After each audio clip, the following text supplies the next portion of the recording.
என் உயிரிடும் மேலான ஆத்ம பந்துக்களை எம்பெருமானை பிரார்த்தித்து விஷ்ணு சகச நாமாவளியின் அர்த்தங்களை பார்ப்போம்.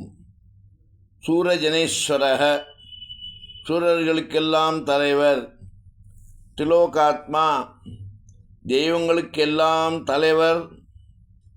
மகத தேசத்தில் மகாபோதம் எனும் கயாட்சேத்திரத்தில் இருப்பவர். திரிலோகேஷ, மூன்று உலகங்களுக்கும் தலைவர்.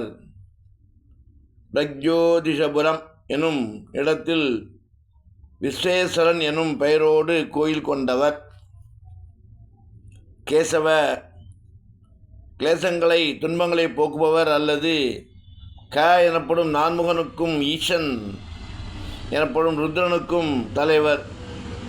வடமதுரையில் வாரணாசியிலும் இருப்பவர். கேசிகா, கேசி என்னும் அசுரனை அழித்தவர். ஹரி, பாவங்களை போக்குபவர். பச்சை நிறமானவர்.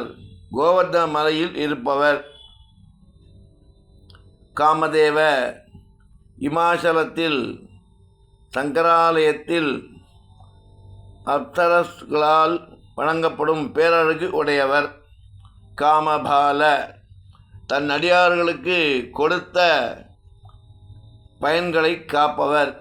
காமி, அனைவரால் விரும்பப்படுபவர். காந்த, தன் பேரழகால் காந்தம் போல் அனைவரையும் ஈர்ப்பவர்.